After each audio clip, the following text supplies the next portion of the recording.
Parisi anunció el año pasado su anhelo por ir como candidato independiente a La Moneda. Estudió en la Escuela Experimental Salvador Sanfuentes en la comuna de Quinta Normal y luego en el Instituto Nacional. Sus estudios secundarios concluyen en la Escuela Militar. Es ingeniero comercial de la Universidad de Chile y doctor en Administración y Finanzas de la Universidad de Georgia, Estados Unidos. Con una carrera ligada a la economía y la academia, además de participación en programas de televisión relacionados con lo mismo, a sus 45 años, Franco Parisi se lanza en la carrera presidencial. El poder de la gente es el eslogan de su campaña. Dentro de sus propuestas figuran la gratuidad en la educación y acortar las carreras universitarias, la creación de una AFP estatal, reforma tributaria y reconocimiento mapuche, entre otras. Parisi logró reunir las firmas necesarias para inscribir su candidatura independiente ante el CERVEL. Es su debut como candidato, cuya suerte se sorteará el próximo 17 de noviembre. Y estamos con Franco Parisi en el estudio. Franco, gracias por acompañarnos hoy día. Hola, Bea, ¿cómo estás? Qué gusto saludarte. ¿Viste el debate anoche? Sí, lo vi y me aburrí bastante. Quiero preguntar generalmente y ojalá respuestas cortas en esto para después entrar con más detalle. Punto alto del debate. Punto alto del debate, básicamente nada.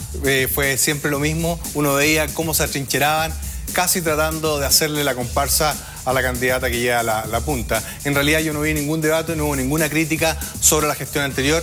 El ministro de Hacienda, Andrés Velasco, fue plenipotenciario y al parecer se olvidó, y el momento en que podía tomar la rienda le echó la culpa a la señora Bachelet, y la señora Bachelet diciendo que ahora sí se van a hacer los cambios, las transformaciones. Yo creo que los tiempos pasan y hay que tomar nuevos líderes para Chile. Yo te iba a preguntar el punto bajo, pero me da la impresión que lo contestaste los dos, ¿o no? Sí, ¿sabes lo que pasa? Que en realidad yo lo busqué, yo soy súper optimista, lo estuve tratando de identificar y realmente no vi, era una situación donde en realidad fue un debate para las élites, donde vimos que el senador Gómez quería hacerle un guiño al Partido Comunista, el DC Orrego quería hacerle un guiño a la curia. Entonces yo vi que era un debate para la élite y no para Chile y los chilenos. ¿Hubo algún ganador entre los cuatro que viste? Tú dices, ¿este ganó el debate? No, más allá de compartir las ideas, estoy hablando de la forma de enfrentarlo. ¿Sabes lo que pasa? Que ellos hicieron un discurso para la élite. Ellos trataron de dejar contento, como te decía, Gómez al Partido Comunista, Velasco trataba de acercarse más. No hay ganador para ti, no hay uno que tú dijeras, este es el que mejor estuvo. No, es que depende de la estrategia de cada uno de ellos. ¿De acuerdo? Ellos lo que querían hacer era atraer el voto duro para las primarias. Entonces, en función de esa estrategia, tenían un discurso que era acomodaticio para ese objetivo. No era lo que nosotros estamos buscando. Lo que yo quiero ganar es la presidencial y por lo tanto hacemos nuestra propuesta mirando a Chile país y no al Chile de las élites. ¿Y el más bajo de los cuatro? Yo encuentro que fue Orrego, porque Orrego todavía está apelando a su nicho demócrata cristiano, más cristiano que demócrata, y por lo tanto las sutilezas que él daba eran muy ortodoxos en un Chile de los años 80. Bueno, Franco Parisi, ayer se pasaron por varios temas, pero me gustaría contrastar lo que tú piensas de estos temas respecto a lo que pudimos escuchar anoche en el debate. Uno de los temas que se tomó el debate es la Asamblea Constituyente. Un candidato fue súper claro como Velasco diciendo no a la Asamblea Constituyente, Orrego tampoco. Bachelet no fue clara si Asamblea Constituyente sí o no. Y el que fue súper claro fue José Antonio Gómez diciendo sí a Asamblea Constituyente. Quiero preguntarte, Franco Parisi, ¿tú estás por cambiar la Constitución por una Asamblea Constituyente? Yo quiero cambiar la Constitución. La Constitución actual no representa la esencia de Chile. No es democrática, no es representativa y claramente tiene ataduras que no se merecen Chile ni los chilenos. Por lo tanto, nosotros vamos a cambiar la Constitución. ¿Cómo lo vamos a hacer? Lo vamos a hacer inclusivo con el Congreso. Tú no puedes llegar y eliminar el Congreso de una vez. Lo tenemos que hacer con el Congreso, que va a ser elegido democráticamente, aun cuando está el binominal, cosa que a mí no me gusta. O sea, cambia la Constitución, no Asamblea Constituyente. Con la inclusión de externos. ¿Cuáles son los externos? Movimientos sociales, las etnias y claramente incorporar a las regiones. ¿Pero confías en poder cambiar la Constitución si está el sistema binominal que podemos anticipar, que es lo que pasa con las elecciones cuando hay binominal y tiene quórums tan altos para cambios que son justamente constitucionales? Primero, decirle a la gente que yo quiero terminar con el binominal ahora, en esta elección. Vote independiente, no vote ni concertación ni alianza. Si usted vota concertación y alianza, no va a pasar absolutamente nada en Chile y los poderosos van a seguir igual de poderosos. Si logramos colocar más independientes, con los independientes se puede dialogar, se puede entender mejor forma. Pero si yo llego a La Moneda, el shock que vamos a tener en la política chilena va a permitir que empiece el diálogo, se escuche el parlare en el Parlamento y no las órdenes de partido. Por lo tanto, yo tengo confianza en la democracia. Franco Parisi, quiero invitarte a una gráfica, tiene que ver con uno de los candidatos ayer y lo que señaló José Antonio Gómez en específico, que hablaba sobre un tema que es interesante, que lo debatíamos recién, tiene que ver con las AFP y decía, hay que terminar con las AFP, hay que establecer un sistema de reparto y plantea que los jubilados pueden no pagar contribuciones, por ejemplo, como una alternativa. Tema AFP, ¿está por cambiar la serie de modificaciones o efectivamente un sistema y un modelo nuevo? Se necesita primero una AFP estatal. Se acaba de vender la AFP Cubrum por 2.300 millones, la compró Snoopy. Nosotros, como Estado, lo queríamos comprar para de esa forma bajar los costos de comisión que son exageradamente altos. Recién Rafa lo hablaba. Muy bien, si aquí a tu fondo le da mal, la AFP te cobra. Tiene que mejorarse el sistema bajando los costos de administración. 2, se tiene que tener un pilar solidario. El problema en Chile es que los sueldos son muy bajos y las cotizaciones en promedio son 5 años. Entonces, el modelo no te va a servir porque consideraba 20 o 25 años de cotizaciones. En Chile, lamentablemente, no hemos hecho eso nosotros mismos y por lo tanto no podemos tolerar pensiones de 80, 120 mil pesos, tenemos que llevarla a 250 mil pesos. ¿Para qué? Para que tengamos una tercera y cuarta edad digna. Completamente concurro a lo que dice que no pagan las contribuciones, no la tienen que pagar las personas de tercera y cuarta edad, pero para eso necesitamos hacer una reforma tributaria, hacer que los sistemas funcionen, no colocar nunca más a un apitutado en el servicio de impuesto interno, colocar a alguien de carrera que conozca el sistema. Mi reforma tributaria se basa principalmente en lo sugerido por los inspectores de impuesto interno, más unas pequeñas modificaciones. ¿Qué cosas? Primero, terminar con el FUT. El FUT es un regalo que hacen todos los chilenos. Explícanos el FUT para evitar el es el concepto Fondo económico. de Utilidades Tributarias. Es una mentira que dicen. Mire, dicen, yo gané 1.000, pero esos 1.000 no los voy a repartir, los voy a reinvertir y los voy a reinvertir en Colombia, por lo tanto no pago impuestos.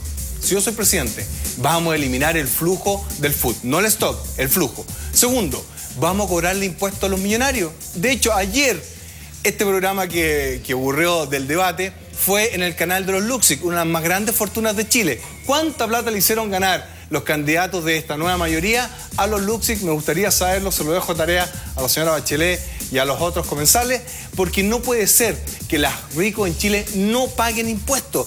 Yo se los voy a cobrar, y especialmente a las mineras. Ni la señora Bachelet, ni Piñera le ¿Perdona, royalty o un impuesto mucho más severo? Primero que paguen el impuesto específico a los combustibles. Ya. Vea, un taxista paga 1.800.000 pesos en impuesto específico al año. Las mineras, las grandes mineras, cero. No se atreven ni la Concertación ni la Alianza a cobrarle impuestos. Yo se los voy a cobrar. Con respecto al royalty, no se puede cambiar porque la plata la entregaron a través del decreto ley 600 y por lo tanto hay un artilegio. Yo voy a subir los impuestos a las empresas un 26%, pero a las pymes y a las empresas nacientes van a pagar 0 impuestos. Hay que hacer grandes cambios en el sistema financiero. Las tasas de interés siguen siendo usureras en Chile y la superintendencia tiene que tener las atribuciones y no se atreve a hacerlo, ni la Concertación ni la Alianza. Nosotros sí, conocemos todos los artilegios que ocupan para poder eliminarlo. Franco, ¿cómo te reconocemos a ti ideológicamente? Y te lo pregunto, yo sé que tú dices eres apolítico, yo no te voy a preguntar por militancia o cercanía con alguno de los partidos que conocemos, pero tú tienes una raíz que se asimila más a la derecha, más conservadora, o más liberal en lo económico, o tú te sientes más progresista. ¿Dónde te ubicas ideológicamente? Yo me considero como socio liberal. Necesitamos más libertades para la sociedad, pero con un gobierno que regule para que no se abuse a las personas ni a sus familias. Mira, ¿cómo es posible que en Chile todavía no tengamos la ley de quiebra a las personas? Esa ley de quiebra a las personas va a poder identificar si alguien cayó en DICON por fresco, que tiene que estar ahí. Franco, es que me quiero desviar de lo que estábamos hablando, que era la raíz ideológica. ¿Tú te sientes cercano a...? Social liberal. ¿Ya? Lo que pasa es que este antiguo esquema de izquierda-derecha ya no tiene validez a mi juicio. Hay muy buena idea, especialmente para la generación de riqueza en la derecha, la tomo. Pero en la izquierda hay muy buena idea para distribuir la riqueza. Lo tomo. ¿Invitarías a algún personero hoy día identificado con un partido político a gobernar contigo? Mira, te lo pregunto, porque anoche se lo preguntaron directamente a Claudio Rego, si él pondría en su gabinete, ahora que la Concertación pactó con el PC, a alguien del PC, y él dijo claramente no. Trabajaría con ellos, pero no en el gabinete. No se puede discriminar a alguien porque piense. Yo voy a invitar a Tito. Sí, claro que sí, pero le diría, por favor, renuncia o congela tu militancia durante el periodo que tú eres ministro. ¿Y puedes dar un nombre, por ejemplo? Aquí, yo no he hablado con él, no lo quiero colocar en problema, pero el ministro de Recoleta es un cabro que me encanta. Perdona, el alcalde de Recoleta. El alcalde de Recoleta, ¿de acuerdo? Daniel Jadwe. Daniel Jadwe. es extraordinario. Pero yo le dije que... Es PC, digamos. Es PC, yo no tengo ningún problema con él. Ojalá que tu corazón comunista no te deje ver el resto. Yo, si soy presidente, yo invitaría a gente como Jadwe, gente joven, renovada, que ha recorrido todo Recoleta. Lo respeto, pero también hay gente en la UDI que ha hecho el esfuerzo, y también hay gente en Renovación Nacional, PPD y mucho independiente, y especialmente de regiones. En el discurso de ayer se olvidaron completamente las regiones, porque son acomodaticias para mandar a los candidatos, senadores y diputados cuando les molestan en Santiago. Yo quiero mayor independencia para las regiones, quiero que las mejores universidades estén en regiones, quiero gratuidad para las universidades públicas, especialmente en las regiones, quiero que la mejor universidad... Para todos, universal. Públicas, universidad pública. Perdona, pero para todos los que estudian en la universidad pública... Sí, claro que sí, pero no me vas a pedir que yo pague la matrícula de alguien que quiere estudiar en la Universidad de los Andes. Yo quiero que la mejor universidad esté en la Universidad de Concepción, la UFRO, la de Talca, la de La Serena, la de Antofagasta. Yo no quiero que los mejores puntajes se queden en Santiago, y tenemos que cambiar, por supuesto, la PSU, que es regresiva. A mí me preocupan más las personas y su familia, y lo que está ocurriendo en Chile pasa por terminar con este amiguismo y apitudamiento. Si yo soy presidente, el canciller va a ser alguien de carrera, un profesional, y no un candidato que perdió la senaduría o la diputación. Y eso va a empezar a cambiar Chile. Franco Parisi, se nos acaba el tiempo que teníamos destinado aproximadamente para cada uno de los candidatos, pero tienes un minuto para colocar un tema sobre la mesa y cerrar esta entrevista. La desigualdad con las mujeres tiene que terminar. Si yo soy presidente, vamos a sacar una circular donde la Superintendencia de Pensiones va a prohibir que las empresas grandes puedan ocupar plata de las AFP siempre y cuando el 30% de los gerentes no sean mujer o el 30% de los directores no sean mujer. Nosotros queremos terminar esta discriminación con la mujer y queremos crear el Banco Estado Mujer para terminar con la desigualdad. Algunas quedaron contentos porque tuvimos una presidenta mujer. Muy bienvenido sea. Pero yo quiero ser el candidato y el presidente de las mujeres para que termine la desigualdad y veamos todas las oportunidades que nos estamos farreando por este famoso amiguismo y apitudamiento en Chile. Franco Parisi, muchas gracias y buenas noches. Muchas gracias. Vamos a seguir con los próximos candidatos u otros candidatos, si usted quiere, los que no estuvieron presentes en el debate ayer. Quiero aprovechar de leer algunos Twitter. Alex dice, bien Franco Parisi en hora 20, concuerdo con él, de ambos lados se pueden sacar cosas buenas. Patricio Pérez dice, que se vayan los que no quieren que las cosas cambien. Políticos cómodos, flojos, son la bolilla que no funciona. Rodrigo González dice, Parisi hablará sobre transgénicos, el medio ambiente, o igual será capitalista. En ese sentido, se pregunta en el Twitter. No alcanzamos, Franco Parisi. No a los transgénicos. No a los transgénicos. Ahí lanzaste una, Y Álvaro Jaque dice, ya se viene Marcel Clot. Rosa Almarzo opina, una situación insostenible, todos los viejos van camino a ser indigentes, pensiones son una burla. Parte de los muchos Twitter que han llegado, lo estaremos leyendo aquí en hora 20. Muchas gracias. Nos vemos en el estadio. Vamos a partir ahora revisando la biografía de Alfredo Sfeir, es candidato del Partido Ecologista Verde. Es la carta del Partido Ecologista Verde. Alfredo Sfeir tiene 66 años, es economista de la Universidad de Chile y líder espiritual. Fue proclamado el pasado 14 de abril por el partido para ser candidato a la presidencia. Se graduó en la Universidad de Harvard como MBA para ejecutivos, además de finanzas y comunicaciones, y ha tenido una vida que liga los números con el ecosistema. Trabajó desde 1976 y hasta 2006 en el Banco Mundial, organismo donde fue considerado como uno de los primeros economistas ambientales. Trabajó en diversas instancias para promover los derechos humanos, la protección y manejo del medio ambiente, la paz mundial y la justicia social. Sfeir es precursor de un nuevo paradigma basado en los vínculos existentes entre la espiritualidad, la política, la economía y el papel que juegan la conciencia colectiva y los valores humanos en la toma de decisiones de las naciones. Ahora se la juega por dar a conocer sus propuestas en miras al sillón presidencial. Y estamos justamente con Alfredo Sfeir, acá en el estudio de hora 20. Alfredo, muchas gracias por acompañarnos. Gracias por la invitación. Alfredo, quiero preguntar sobre el debate de anoche. ¿Usted lo vio? Sí, claro. ¿Cuál es el punto alto que usted consideró dentro de lo que se discutió anoche? Yo creo que hay dos o tres cosas que son importantes. Lo primero es que yo felicito a nuestra democracia, que esto se está dando en Chile. Esto es muy importante porque uno puede jugar mucho con lo que fue bueno o lo que fue malo. Segundo, también quiero felicitar a todos los candidatos que estuvieron ahí, porque ir a un debate significa una gran preparación, significa una gran demostración y una gran transparencia. A mí me parece que hay 3 o 4 cosas que no salieron. Primero, nadie cuestionó el modelo. Por ejemplo, los puntos bajos ahora. Claro. No cuestionamiento al modelo. No hay cuestionamiento al modelo, el modelo sigue, que es la gran causa mucho. Segundo, los temas no eran de los partidos mismos, los temas eran de la ciudadanía. Y eso también es un factor muy importante. Lo tercero, ¿dónde están las personas de Chile? No hubo ni siquiera un nombramiento de un pescador artesanal, de un trabajador, no hubo una parte humana de las personas, excepto en el caso de la mujer, cuando se habló de los temas éticos y de esa naturaleza. Muy poco humanizado este debate. ¿Usted siente que hay desconexión desde los partidos más tradicionales o los conglomerados más tradicionales como la Alianza o la Concertación Ampliada de lo que pasa en el Chile real, en el Chile cotidiano? Yo pienso que de cierta manera sí, y esto se demostró un poquito ayer. Por ejemplo, el caso de la AFP no es un tema matemático, este es un tema de personas que no reciben lo que esperan recibir. Cuando se habla de las ISAPRES, ¿no es cierto? No se habla realmente qué vamos a hacer con el FONASA, que es donde están el 90% de la gente de la tercera edad. O sea, hay muy poco de parte humana. Lo otro, muy poco valórico en el tema. Al final se puso un poquito más en eso. Lo otro que me parece muy importante es que muchos de los temas no fueron conectados en este debate. El tema de la regionalización, el tema del desarrollo sustentable, el tema de los ausentes. Estos temas no pueden ser separados, no existen el sistema de salud separado de lo que pasa con el medio ambiente. Porque si no tenemos una política nacional de medio ambiente, más enfermedad y por lo tanto esa es parte del sistema. Alfredo, para cerrar esta visión respecto al debate formal de ayer, me gustaría saber, es un poco duro preguntar quién fue el ganador. ¿Cuál de los cuatro a su juicio estuvo más alto? Yo cuando escuché el debate, yo no tomé a nadie como referente, porque realmente yo me pongo en la situación que ellos están, y yo pienso que todos trataron de minimizar un poco el riesgo. Y esa minimización de riesgo tiene que ver también con el formato, ¿no es cierto? Preguntas importantísimas en un minuto y medio, es difícil para ellos, pero por otro lado no salió realmente a la ciudadanía una propuesta nueva. Y esa es un poco la diferencia que nosotros tenemos con ese tipo de debate. Nosotros estamos haciendo una presentación de un modelo nuevo, una manera nueva de hacer política, de hacer economía y de hacerlo social. Y pienso que se pierden esas oportunidades.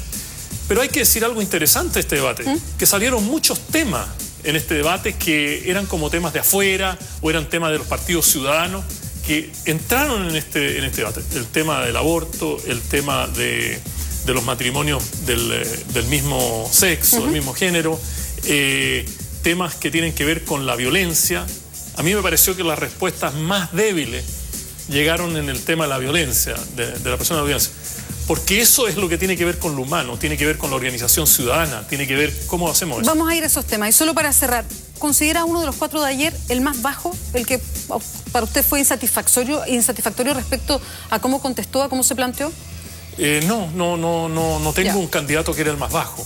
Yo creo que aquí lo importante son las respuestas y cómo eso alimenta una democracia. ¿Son todos iguales para ustedes, muy parecidos? Claro, en cierto sentido sí, porque ellos no cuestionan el modelo. Y como nosotros estamos cuestionando el modelo, todo aparece como correcciones al modelo. Y creo que las correcciones marginales al modelo no van a producir los cambios que estamos esperando. Ahora, usted dice, yo planteo un cambio de modelo. ¿Cuáles son los temas principales en esa orientación que usted hubiese puesto ayer en el debate? Equidad, calidad de vida, recuperación de la salud, ver todos los actores dentro de la educación, no solo los estudiantes. Esto no es un problema de financiamiento. La reforma tributaria no se hace por sector. Eso disminuye la eficacia del bien público. No hay nada sobre el envejecimiento de las ciudades, no hay nada sobre el hogar, no hay nada sobre la familia, no hay nada sobre la integración regional, no hay nada sobre el ordenamiento territorial. O sea, estamos como que las variables son muy pocas. La ISAPRE son muy importantes discutirla y nosotros ayer vimos los extremos de todos los temas. Eliminemos toda la ISAPRE, dejemos la ISAPRE como otra cosa. Lo mismo pasó en el reconocimiento de un tema ético tan profundo para la mujer, tan profundo para la ciudadanía como el aborto. O sea, salió un tema que en Chile ha sido muy difícil discutir porque hacemos tabla de Excel, digamos, sí o no respecto a estos temas. ¿Y cómo se plantea usted frente a esos temas? Lo ha tomado harto. Más ratito voy a entrar en el tema de educación, que es interesante también. Pero en los temas llamados valóricos en Chile, que habitualmente se centran en ese tipo de fórmula de mirar la vida. Los derechos reproductivos de la mujer sobre su propio cuerpo, correcto, el derecho a la vida, y se pone como contraposición. ¿Usted cómo se sitúa frente a la posibilidad de aborto, otro tema como la eutanasia o el matrimonio homosexual y la posibilidad de adopción en parejas homosexuales? Primero, por el último. Yo creo que en Chile hay un solo código civil. Y el código civil es para usted, para mí, para todos. Aquí no hay varios códigos civiles que van a ser aplicados. Todo el mundo tiene derecho a hacer un contrato de su propio amor, de su propia relación con el otro. Yo no veo ningún problema, nunca he visto un problema de que haya matrimonios del mismo sexo. Ni tampoco el problema de la adopción. Yo quiero, posiblemente el público no sabe, yo soy divorciado, yo soy soltero porque en esa época había nulidad matrimonial. Yo tuve que hacerme cargo muchos años de mi hijo y también a veces de mis hijas. Ese es un tema que la sociedad tiene que tomar con responsabilidad, con compasión, con cooperación. Nosotros no podemos criminalizar los temas éticos. Eso respecto al tercer punto. El primer punto lo mismo, no podemos criminalizar las mujeres. Este no es un tema de cómo hacemos legislación sobre la vida. Es muy difícil porque la vida está mucho más que la legislación. Por lo tanto, el primer paso es decirle a todos los chilenos que yo estoy convencido que nadie está en contra de la vida. Todo el mundo quiere la vida. También quiero decir, nadie está en favor de la muerte. Nadie está aquí en un tema vida o muerte por razón de ser o por forzar el tejido que nosotros tenemos con la vida. ¿Pero es un derecho de la mujer decidir sobre el aborto? La mujer, este es un tema bien delicado y creo que hay que ser bien responsable. Yo estoy de acuerdo con el aborto terapéutico. Yo lo he visto en familiares, yo lo he visto en personas que realmente es un tema muy difícil. Respecto a cómo la sociedad se comporta frente a esto, yo creo que cuando la sociedad exige o un grupo exige un cierto comportamiento, también tiene la responsabilidad de ayudar a que esto se cumpla. Yo, por ejemplo, viviendo en el campo, yo veo muchas muchachas jóvenes cuya situación económica, cuya situación social es realmente imposible para sostener. Si yo le digo a una persona, mira, tú tienes que hacer esto, yo tengo que también tomar la responsabilidad de que eso se haga. Y hay que decir aquí que muchos de estos temas que aparecen, digamos, como temas de coartar la vida, nosotros estamos coartando la vida de muchas personas con el sistema económico y nadie dice absolutamente nada. Los niños que nacen defectuosos porque el agua está contaminada. ¿Cuál es la responsabilidad de nuestra sociedad? Gente que pierde su trabajo y que pierde totalmente la capacidad de vivir esta vida. Yo creo que hay que preocuparse de eso y no criminalizar todas las cosas en nuestro país. Alfredo, quiero que revisemos algo que señalaba y ahí preguntar y fijar su posición que señalaba ayer en el debate el candidato Andrés Velasco. Tiene que ver específicamente con la educación y decía, mi principio es que para ese joven que no puede pagar, el Estado se ponga con todo, pero solo para ese joven que no puede pagar. Para el que puede pagar, bueno, ese tiene que costar sus estudios. ¿A usted le parece lógico ese razonamiento? ¿Cómo se sitúa frente a la gratuidad universal en educación? Yo no estoy de acuerdo con eso. Nosotros, el Partido Ecologista Verde y nuestra campaña no está de acuerdo con eso porque hay que distinguir claramente para el público cuál es el carácter de bien privado de una cosa y cuál es el carácter de bien público de una cosa. Yo estoy convencido de años, porque estuve en la Comisión de Derechos Humanos, porque vi a Chile firmar tratados, que la educación es un derecho. Y es un derecho del rico, del pobre, del mediano, es un derecho de todos. Y el Estado tiene que progresivamente entregar eso de una manera correcta. La educación no es un bien de consumo, por lo tanto no podemos tener esas disparidades. Lo otro que es importante es que en la salud sucede lo mismo. Nosotros no podemos tener un sistema que para algunos es el bien público de mala calidad y para otros el bien privado de buena calidad. Eso hay que eliminarlo, eso hay que acabar con eso. Pero eso requiere de una conciencia colectiva, una conciencia política, un compromiso político para entender el bien público Alfredo, de las cosas. Hay una pregunta bien interesante que llega a través del Twitter y que tiene que ver justo con lo que usted está señalando. Usted es economista y pregunta a alguien, ¿no es un crimen? ¿Es como un crimen ser economista y ecologista al mismo tiempo? Absolutamente. Miguel Vergara pregunta. No, mira, yo le digo a esta persona que ese fue mi estudio. Yo estudié un doctorado en economía ambiental para poner la ecología, el medio ambiente con la economía. Las dos tienen en la misma raíz etimológica, la eco, que es el ambiente. Nosotros no podemos tener una economía que destruya el medio ambiente y hoy día existen maneras concretas para que realmente esto pueda suceder. Yo le digo una cosa, en Europa, la crisis europea, las empresas que han crecido más en Europa son las empresas que tienen un muy bajo insumo de carbono, son las empresas verdes. Las empresas que han creado el gran empleo en Europa, por ejemplo, en el Reino Unido, han sido las empresas verdes. Por lo tanto, tenemos que encontrar una manera que el crecimiento no se pierda, pero al mismo tiempo que tengamos un crecimiento verde. Alfredo, Sfeir, perdón, estamos cerrando ya la entrevista, pero tiene un minuto para cerrar y apuntar a la idea que a usted más le interesa dejar puesta aquí en Hora 20. Yo creo que es muy posible para todos los chilenos de que nosotros podamos alcanzar un modelo alternativo. Y este modelo alternativo tiene que ser un modelo donde los problemas de los chilenos estén primero y la economía se subyugue a resolver esos problemas. Nosotros estamos presentando un modelo de economía sustentable y transformación ciudadana. Segundo lugar, tenemos que recuperar la identidad de Chile, tenemos que recuperar nuestros valores, tenemos que recuperar nuestra cultura. No sacamos nada con hacer economía si hemos destruido el tejido social de nuestra nación. Y tercero, es absolutamente inaceptable que sigamos en una sociedad de tanta inequidad, de tanto dolor y de tanto sufrimiento para algunos sectores sociales. Por lo tanto, este modelo va a proveer una gran oportunidad para que el país diga, vamos por otro camino y que nuestro gobierno tenga la arquitectura, porque en 4 años uno no va a poder hacer todos los cambios, que por lo menos construya la arquitectura para una sociedad donde todos pertenecemos, donde mi mosaico y su mosaico puedan entrar en este tejido chileno. Alfredo Sfeir, muchas gracias por acompañarnos esta noche, lo esperamos el viernes. Gracias, Dati, muchas gracias. Vamos a aprovechar de leer algunos Twitter antes de pasar a nuestro próximo invitado, otro de los candidatos presidenciales. Juan Pablo Cortés nos dice, formulen preguntas de la propuesta de los candidatos y no lo que opinan de los candidatos de ayer. Respeto, por favor. Le explicamos que la idea es hacer una radiografía de lo que vieron en el debate y tomar varias de esas ideas para que propongan las suyas. Pero yo entiendo y acepto, aquí siempre aceptamos las críticas, así que no hay problema. Rocío Vivar dice, frente a la gratuidad de la educación como bien público y el Estado debe hacerse cargo. Y ahí pone Sfeir 2014 a propósito del Twitter.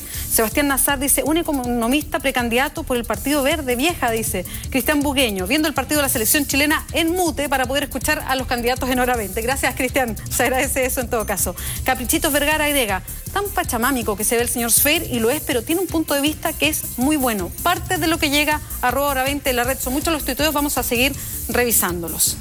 Ahora vamos a presentar la biografía de Marcel Clot, candidato del Partido Humanista. Marcel Clot es el candidato presidencial del Partido Humanista. Tiene 56 años y es licenciado en Ciencias Económicas, magíster en Economía y Master of Arts en la Universidad Católica de Lovaina, en Bélgica. Militó en el Partido Demócrata Cristiano hasta 1973. En 1990 se incorporó al Banco Central como asesor del Consejo y también se unió al PPD, partido al que renunció en 1995 aludiendo a discrepancias ideológicas. Desde 1997 fue director de la Fundación Terram, que creó a fin de realizar estudios destinados a promover el desarrollo sustentable en Chile. Desde 2003 hasta 2006 fue director de la Fundación Oceana para América Latina, donde dirigió estudios y acciones activistas en contra de la depredación de los mares chilenos. Lanzó su candidatura presidencial en septiembre del año pasado con miras a la elección de noviembre, la que él mismo define como una propuesta ciudadana. Es partidario de una nueva constitución, descentralización y autonomía para las regiones, la construcción de un sistema gratuito de educación y salud y aboga por recuperar los recursos nacionales, como el cobre y el agua, para los chilenos. Clot está en plena campaña por llegar a la moneda. Y está Marcel Clot con nosotros, nos acompaña aquí en hora 20. Le agradecemos especialmente porque está súper resfriado, lo aclara y se le nota además, y hasta con fiebre en algún ratito atrás. Marcel, muchas gracias por acompañarnos. Gracias a ustedes por invitarme. Bueno, lo primero y lo que alcanza la voz también, el debate de ayer, punto alto, punto bajo. Bueno, en primer lugar yo creo que de debate no tuvo nada. Fue una exposición de sus páginas web. Cada candidato llevó su inicio de página web y lo relató ahí. No le vi en realidad ningún punto ni alto ni bajo porque fue bastante plano, no hubo ninguna confrontación, algunos guiños entre candidato y candidato. Así que yo la verdad de repente me quedé dormido, desperté, traté de resistir toda la película, digamos, pero no fue posible. Pero se pueden sacar lecciones para futuros debates o foros, si se quiere. Lo que pasa es que yo entiendo un debate cuando hay confrontación de ideas. Y de hecho tú viste ahí en el mismo debate que habían dos almas, por decirlo así. Una que expresaba Gómez, ¿no?, que es el alma primitiva de la concertación, ¿no? Si algo uno puede decir de Gómez es que él fue capaz de poner ahí en los medios de comunicación, en la televisión, en el entre comillas debate, eso que alguna vez la concertación quiso ser y lo que nunca fue, lo que quiso ser. Después vimos otros 2 candidatos que fueron bastante más honestos en su proyecto ideológico. Velasco, que efectivamente mostró lo que fue. Velasco era la concertación, es lo que ha sido la concertación. Pro mercado, no cree en la educación pública gratuita, no quiere asamblea constituyente. Eso que la concertación siempre ha sido, lo mostró Velasco. Orrego es también un alma demócrata cristiana, de los cristianos originarios, muy militantes de la Iglesia Católica y del cristianismo. Y la señora Bachelet, en esa ambivalencia que la caracteriza, ¿no? Tratando de ser lo que no es, tratando de aparentar o mostrando algo. ¿Qué significa eso, tratar de mostrar lo que no es? Claro, porque cuando tú le preguntas, ¿usted quiere asamblea constituyente? Hace un gran discurso sobre la importancia de la gente, habla de la señora, usa toda esa técnica muy de sensibilidad, pero al final, en resumidas cuentas, ella dice no a la asamblea constituyente. Ella dice dentro de la institucionalidad, nueva constitución dentro de la institucionalidad. No planteó, no apoyó a uno de los más connotados intelectuales que tuvo ahí dentro de su equipo respecto a la Constitución, que planteaba la idea de un plebiscito y después un decreto para nombrar la Asamblea Constituyente. Atria, el académico Atria, constitucionalista. Exactamente. De alguna manera no respaldó la postura de Atria. En materia de AFP, planteó esto de la AFP, ella dijo, no, nosotros hicimos algo en beneficio de la gente, pero finalmente ella mostró, ella es esa imagen de la concertación que siempre nos han mostrado, ¿no? Una concertación que dice que va en beneficio de la gente, pero que en estricto rigor no cuestiona el modelo, no pretende cambiar el modelo, no tiene ningún interés en terminar con el lucro en la educación, ni terminar con los sistemas de pago de la educación, ni terminar con la AFP, ni tampoco una constitución. Y a mí me parece muy grave porque finalmente ninguno de los candidatos ayer plantearon lo de la constitución.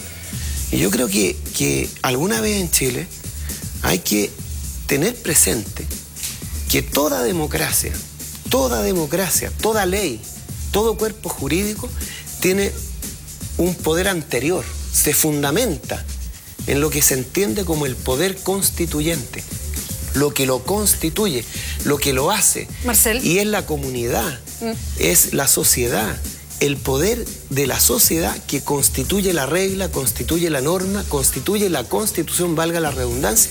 Y en Chile lo que nos ha constituido como comunidad no es el principio fundamental de la soberanía popular, sino que la voluntad de 7 señores, aristócratas, hombres todos, pertenecientes a lo más aristocrático, a lo más conservador de la Iglesia Católica, en un plebiscito, aprobada esta Constitución, en un plebiscito fraudulento. Marcel, entonces, ese es el fundamento de nuestra convivencia. Quería aterrizar ese mismo tema. Usted fue uno de los candidatos, José Antonio Gómez, y él fue el único que directamente dijo sí, Asamblea Constituyente. ¿Ve coincidencia con parte de lo que propone o que se alcanzó a conocer ayer de lo que propone este candidato, José Antonio Gómez? Es que mira, lo que pasa es que en el papel podemos coincidir en muchas cosas. En lo que no coincidimos es con una historia. En muchos foros, a mí los estudiantes me preguntan, ¿por qué tenemos que creerle a usted? Y yo les pregunto y les digo, ¿no? Cuando Eduardo Frei Montalva presentó su proyecto de reforma agraria, sindicalización campesina, chilenización del cobre, nadie le preguntó a Frei Montalva si iba a cumplir o no su programa. Frei Montalva lo cumplió. Cuando Salvador Allende se presentó como candidato, nadie le cuestionó, nadie le preguntó, oiga, ¿usted va a hacer la nacionalización del cobre? ¿Usted va a terminar va a completar la reforma agraria? Bueno, nadie le cuestionó. ¿Por qué? ¿Usted no creyó lo que se dijo ayer? En absoluto, porque finalmente los proyectos políticos anterior a la dictadura militar y anterior a lo que hoy día hemos tenido, eran proyectos que se construían en una historia de lucha, de convicción, de lealtad. El proyecto de Salvador Allende fue un proyecto de lealtades construidas con los trabajadores, los campesinos, el mundo olvidado, los sin nombre, las grandes mayorías que nunca habían sido parte del proceso político en Chile. De ahí emerge ese proyecto, lo mismo que el de Frei Montalva y sus sectores más clase media, tenían raíces, eran proyectos políticos arraigados, encarnados. La Concertación no tiene un proyecto encarnado, no tiene un proyecto arraigado, lo cambia en función del mercado político, de las encuestas de opinión, y eso es lo que hemos visto en la señora Bachelet. Marcel. Sin principios. La señora Bachelet se mostró como un político, una política, sin principios. Hoy día dice esto, ayer dice otra cosa, gobierna de una manera, es candidata de la otra. Entonces uno dice, ¿dónde están los principios? ¿Dónde están las convicciones? ¿Dónde está la lealtad con un cuerpo de pensamiento? Y eso es lo que uno no vio ayer. Marcel Clot, quiero que revisemos parte de lo que dijo uno de los candidatos ayer en el debate para aterrizarlo y ver cómo se sitúa usted como candidato frente a eso. Se trata de Claudio Rego, que específicamente señaló ante la pregunta de aceptaría miembros del Partido Comunista en su gabinete a propósito de esta concertación ampliada que se presentaba ayer, y él dice claramente no tendría un pacto con ellos, no lo aceptaría directamente en el gabinete. Yo le quiero preguntar, usted si llega a la presidencia, ¿con quién gobernaría? ¿Elegiría nombres de gente que está hoy día militando en alguno de los partidos, alguno de los que se conocen, los traería a trabajar con usted en el gabinete? ¿De los que están actualmente en los partidos políticos? ¿Por ejemplo? No, yo creo que no. O sea, de los partidos políticos de la Concertación, a ninguno, absolutamente a ninguno. Bueno, nosotros venimos trabajando con dirigentes sociales, estudiantiles. Yo perfectamente puedo pensar en un Luis Mesina, que fue presidente de la asociación de la Confederación Bancaria, de Trabajadores Bancarios, como ministro del Trabajo. Puedo pensar en un Humberto Maturana como ministro de Educación, una Malucha Pinto como ministra de Cultura. Esa es la gente que nos está apoyando, esa es la gente que está respaldando nuestra iniciativa. Hay mucha gente de esa misma talla. Puedo pensar en dirigentes estudiantiles como ministros también de Educación. O sea, nosotros estamos pensando en la idea de que son las organizaciones sociales las que tienen que constituirse en actores políticos. Y en tanto actores políticos, participar en los cargos y participar en la administración política del Estado. Y gente como Giorgio Jackson, por ejemplo, o Camila Vallejo, que milita en un partido, pero yo a Camila Vallejo la incorporaría sin ningún problema en un ministerio, en una subsecretaría, en algún cargo de importancia, porque yo creo que ella genuinamente su liderazgo se construye en los movimientos sociales. Yo creo que su opción hoy día está equivocada. Pero bueno, cada uno tiene su opinión, pero yo creo que es de aquellas personas que a mi juicio tienen cierta honestidad en su trabajo político, y creo que es perfectamente posible conversar con ella, por supuesto, si le interesa, digamos, ¿no? Figuras como Camila Vallejo, Giorgio Jackson, Francisco Figueroa. Nosotros hemos conversado muchas veces sobre que esas personas podrían ser figuras políticas que puedan incorporarse en un gobierno, Marcel, como el nuestro. Antes de pasar a su minuto de libre disposición para que usted ponga una idea sobre la mesa, le quería preguntar acerca de este episodio vivido a propósito de una deuda de pensión alimenticia que se tenía, que era de varios millones de pesos. Llegó la policía de investigaciones a tomarlo detenido. Usted aclaró la situación, ha sido público. Me gustaría saber si esto provoca efectos en las personas que pueden votar por usted, si provoca efectos o daña su imagen al aparecer como alguien que tenía una deuda de ese tipo. Bueno, tengo varias deudas, no solo esa. Pero mira, yo al respecto me quisiera decir algunos hechos y no categorizarlos o hacer evaluaciones valóricas, ¿no? O plantear juicios de valor.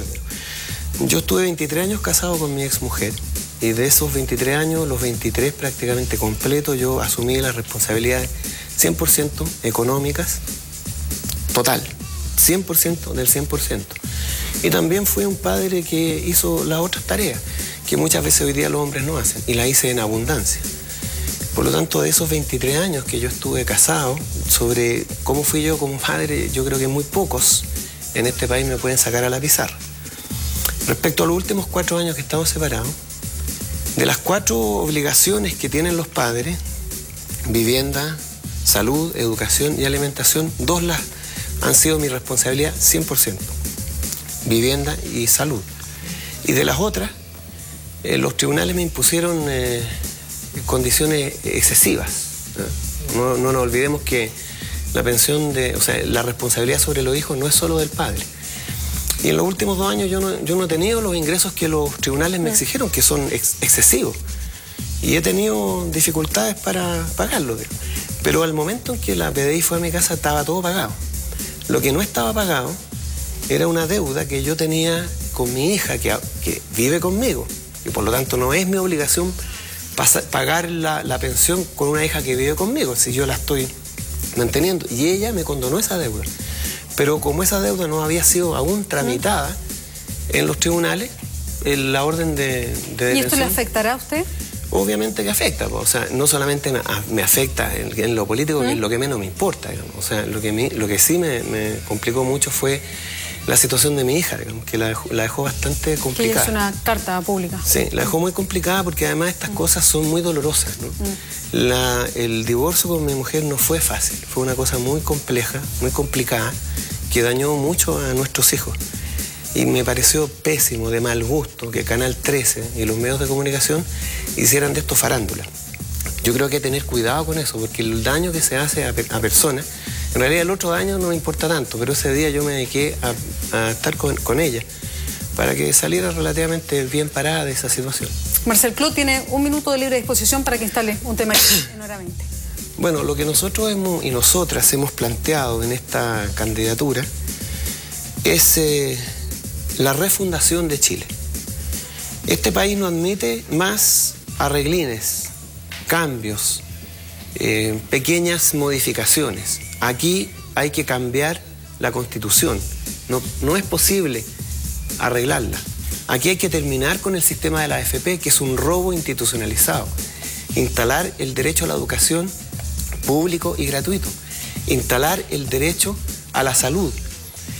Nosotros hemos planteado que esto tiene que ser no en el marco institucional, como plantea la concertación, tiene que ser más allá del marco institucional, porque el marco institucional actual, la Constitución, no lo permite. Nosotros hemos planteado convocar al pueblo de Chile a un plebiscito para que se pronuncie si quiere o no una nueva Constitución sobre la base de una asamblea constituyente de elección popular y directa. Con esa aprobación del pueblo de Chile, nosotros vamos a convocar a una asamblea constituyente. Vamos a poner en marcha el proceso constituyente, el poder constituyente, porque en toda democracia, en toda organización, lo central y lo fundamental es el poder general, el poder de la ciudadanía, el poder constituyente.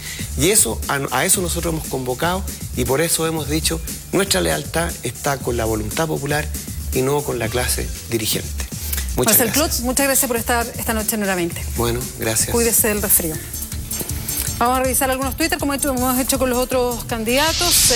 Pablo Galás dice, si Humberto Maturana fuera ministro de Educación estaríamos vueltos de cabeza tratando de entender los programas, y se ríe poniendo algo de humor al debate. Le preguntan por su deuda de pensión alimenticia, que no se vaya por las ramas, dice Diego a través del Twitter. Patricio dice, Marcel pone los puntos sobre las IES en los temas que necesitamos enfrentar, con esa claridad y determinación. Parte de lo que llega a @hora 20 la red. Vamos a hacer una pausa y ya viene Marco Enríquez Ominami.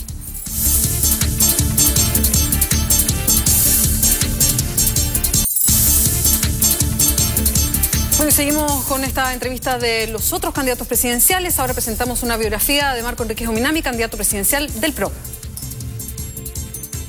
Marco Enríquez Ominami es el candidato del PRO, tiene 39 años y está vinculado a la vida política desde que era estudiante, cuando ingresó a las Juventudes Socialistas. Fue diputado por el distrito número 10 desde 2006 a 2009, cuando decidió emprender su carrera presidencial. Es hijo de Miguel Enríquez Espinosa y Manuela Gumucio Rivas. A los 5 meses de edad fue exiliado a Francia junto a su familia.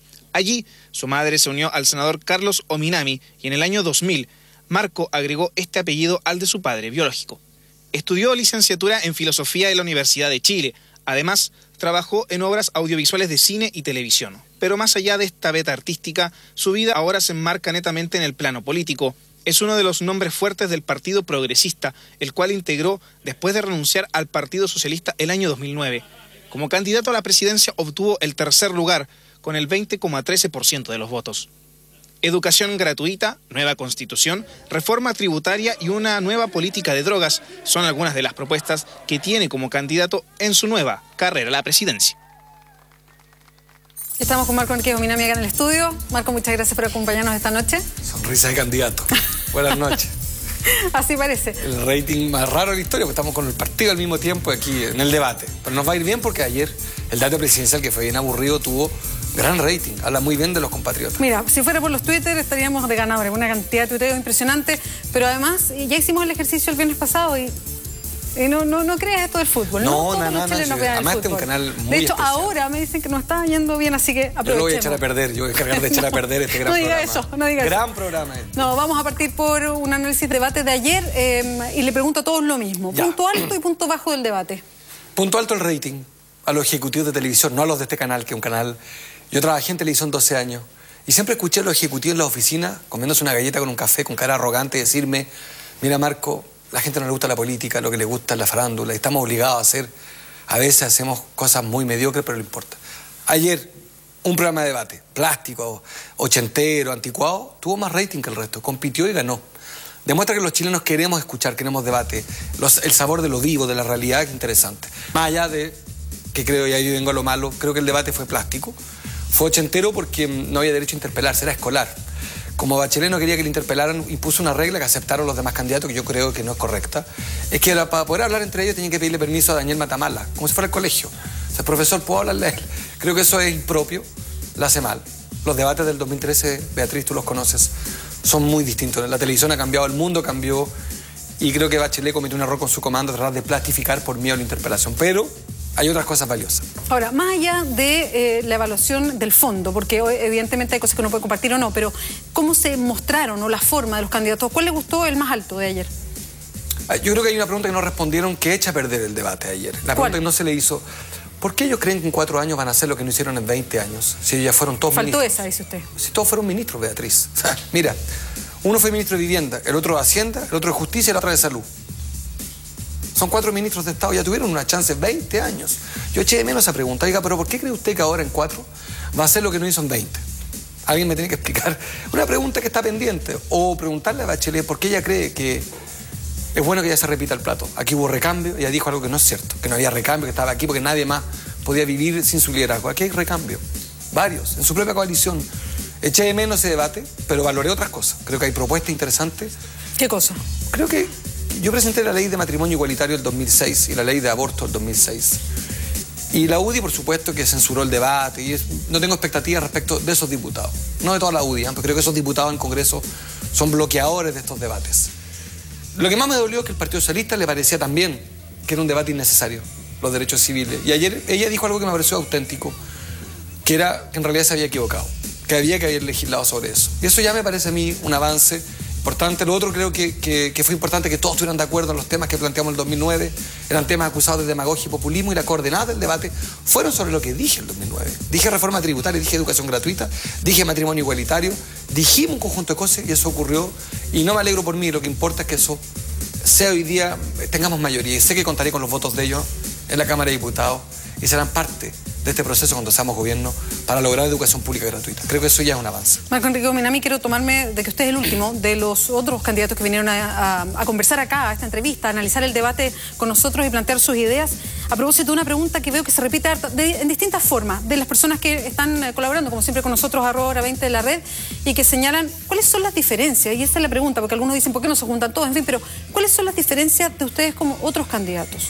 Que van un poquito más allá, que plantean cosas que a lo mejor hace tiritar más al sistema, pero ¿qué es lo que fundamentalmente lo diferencia usted, por ejemplo, de Marcel Claude o lo diferencia de Alfredo Sfeir? En esta etapa creo que es importante que todos podamos competir. Hay 14 precandidatos. Yo valoro muchísimo que seamos muchos los que estamos fuera del duopolio. 14, o sea, hay algunos que yo ni siquiera he escuchado nombrar. Bueno, Gustavo Ruz, Roxana Miranda, en fin, hay una cantidad de candidatas y candidatos que están intentando demostrarle al país que hay una alternativa distinta a este duopolio. Yo déjeme decirle que mi diferencia con la concertación y la derecha son conocidas. Creo una sociedad de derechos universales garantizados, no en derechos sociales. Universal garantizado, Beatriz. En un país donde el 85% de las mujeres como usted gana menos de 600 lucas, una mamá que gana 800 lucas en Chile es considerada millonaria por Bachelet, Longueira, Lamán. Esa mamá con 3 hijos tiene que arruinarse la universidad. Yo le propongo a ella que deje gastar su sueldo en educación, que sea gratuita, según estudien, como un derecho universal garantizado, rico o pobre. El hijo es rico, no es rico. El papá, el rico, debe pagar más impuestos. Eso es con ellos. Con los candidatos independientes no sé mucho todavía de los, son como 8. Habrá que esperar que junten las firmas, que hagan lo que yo he hecho 2 veces ya en 4 años, juntado más de 150.000 firmas ante notario, en un proceso riguroso y tedioso de ir a las notarías, de legalizar. Pero con algunos tengo diferencias de fondo. Yo no creo que solamente bancarizar la discusión, que los bancos sean el único problema. Creo que la educación debe ser un derecho. No creo que a los mapuches hay que regalarle un casino para que con eso compren tierra. No tengo ni esa aproximación con la realidad, ni veo así el mundo. Creo que los economistas son importantes. Soy hijo ministro de Economía. Pero los economistas han echado a perder la educación. El SIMS es hijo de los economistas. La idea de la competencia que muchos de ellos encarnan es la que no quiero yo. Yo tengo hijos, Beatriz. Y no quiero que mis hijas aprendan a competir en educación media. No quiero que aprendan en la PSU, quiero que aprendan valores. Y lo que le estamos enseñando a los niños es que si los colegios compiten entre sí, van a ser mejores colegios. Y no es cierto. Llevamos 23 años de CIMSE. Llevamos la idea de la economía que es competir con competir. Y no es cierto, la competencia nunca es mejor que la colaboración. Si mis hijos compiten con sus hijos, Beatriz, uno va a perder, uno va a ganar. Yo no creo que su hija aprenda a perder, ni la mía aprenda a perder. Ni quiero que aprenda a ganar, quiero que aprenda a colaborar. Y termino con una idea. De eso se trata el problema. Se nos dijo que la competencia en la farmacia baja los remedios. Los precios no bajaron. Se nos dijo que las eléctricas, si competían, pagaríamos más barata la luz. No ocurrió, se coludieron. Nos dijeron que si los pollos competían y a bajar el precio, se coludieron. Y ahora me quieren convencer que si los niños de Chile compiten van a ser mejores alumnos. No funciona así. Esa es mi diferencia con los economistas o con los exministros. Ellos ya tuvieron su oportunidad y creo que los economistas, y les tengo mucho respeto, han echado a perder un conjunto de debates. Nos quieren convencer que esto es un tema de astucia, de elusión tributaria, de evasión solamente. Es mucho más que eso. Son reglas culturales. Es cultural el problema de Chile, es la desconfianza. Hay un momento del debate ayer que quiero que comentemos, Marco Enrique Ominami, y fue un momento en que le preguntaron a la expresidenta Michelle Bachelet sobre el 27 de febrero. Fue quizás el momento de mayor tensión, revisémoslo. Jamás dije ante la pregunta respecto a si asume la responsabilidad de lo que pasó con esa declaración que hizo la noche del 27 de febrero de que no había riesgo de tsunami. Ella dice, jamás dije que la gente volviera a sus hogares. Si bien el CHOA descartó tsunami, yo decía que se quedaran en lugares altos. Y si bien se le explicitó si ofrecería disculpas, evitó la pregunta y señaló que será tema de otro momento. Marco Enrique Ominami, ¿cómo mira este tema que vuelve sobre la expresidenta Bachelet y notoriamente la afecta? Yo creo que Gómez, entre paréntesis, creo que este debate es como que lo hubieran organizado las farmacias y los pollos las primarias. Es la colusión, porque es coludirse cuando tú pones reglas. Mira, aquí en esta cancha, tú fijas las reglas, Beatriz. No las puse yo. Mi equipo periodístico se comunicó con tu canal y no pedimos ninguna regla especial. Tú me puedes echar de este programa como puedes entrevistarme. No hay veto a tus preguntas con el computador abierto. No fue así ayer. Eso es cierto, no hay aquí ningún acomodo de las preguntas. No fue así ayer. No fue así. Y eso no es bueno para la democracia, porque la democracia es básicamente parlamentar, de ahí viene el Parlamento. Perdón, pero usted dice que se acomodaron las preguntas incluso. No, digo que se impidieron reglas de la televisión moderna, de la vida, de la realidad, que usted me interpela. Pero yo lo que le preguntaba recién, ese fue un momento tenso, ese es un tema abierto todavía para la lo que iba es que yo creo que lo que pasó después del debate fue más interesante que antes del debate. Después tuvieron conferencia de prensa cada uno y se emanciparon y hablaron mucho más libremente. Y Gómez dijo algo que yo me pareció interesante. Dijo que su principal diferencia con Bachelet no era el tsunami. Yo claro que tengo reparos a cómo se hicieron las cosas, pero el presidente de la República echó a perder ese debate. Como le quiere rayar la pintura a ella, su única obsesión es aprovechar esto y no es conectarse con el dolor de los papás, de los niños que se murieron por el tsunami. Yo me conecto con el dolor de ellos y me parece que ese debate sobre la responsabilidad política lo echaron a perder. Lo echaron a perder como lo están echando a perder con los exonerados. Y se lo dice el denunciante. Yo fui uno de los denunciantes, como Carla Rubilar, del tema de los exonerados del 2008. Con propiedad se lo puedo decir. Echan a perder todo en este gobierno. Cada vez que hay un debate, dicen aquí, ahora sí tenemos una oportunidad. Le va a ir mal al gobierno cada vez que le saca punta al lápiz en exceso. Marco Enrique Ominami, tiene el último minuto de libre disposición para instalar un tema aquí en Hora 20. Yo sueño con una sociedad distinta a la que hoy día conocemos en un conjunto de cosas. El Chile que tenemos está en condiciones únicas en su historia para hacerse estos cambios para lograr estabilidad. Yo les propongo 3 derechos universales garantizados que tengan que ver con la educación gratuita pública de calidad, la salud digna y la previsión. Esos derechos universales garantizados suponen no renegar de todo lo que se ha hecho, pero significa así romper con una lógica de sálvese quien pueda. Sí a la competencia en las telecomunicaciones, no a la competencia hipócrita en la eléctrica. Yo quiero competencia sana y regulada, pero quiero también un Estado más presente que proteja y acompañe. El desafío de Chile es cambiar para la estabilidad y a eso los convoco. Ya recorrí el camino mucho independiente, obtuve la votación más alta de la historia y con el 20% no se gana ni se gobierna. Ese recorrido, ese trayecto, tiene un eslogan, un concepto. No es vivir mejor, es convivir mejor. Se trata de vivir todo juntos. Muchas gracias. Marco Enrique Ominami, voy a aprovechar de leer varios Twitter que llegan, son muchos. Y reitero, muchas gracias por estar participando con nosotros, pero hay una que lo interpela directamente. Sisifa dice, si pierde la primera vuelta, ¿votaría por la expresidenta? Pasaremos segunda vuelta. Otro de los Twitter que llega dice, con educación gratuita, ¿dónde se colocarán tantos profesionales? Dice, comentemos, ¿cuánto ganarían si ya sobran profesionales? Bea Vargas dice, repitan el programa después del partido, por favor. Está concentrada en el partido, pero parece que tiene una oreja puesta o un ojo puesto en hora 20. Texe Madariaga dice, si no fue su culpa, ¿por qué dará disculpa en otro momento la señora Bachelet dándole vuelta todavía a ese tema? Vamos a seguir leyendo Twitter, espérenos, sigue hora 20. Hacemos una pausa y volvemos.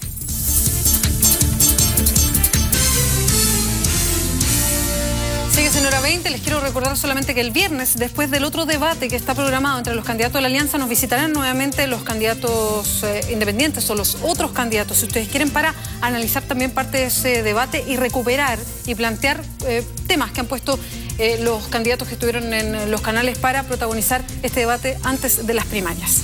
Vamos a pasar a revisar otro tema ahora. La periodista María Elena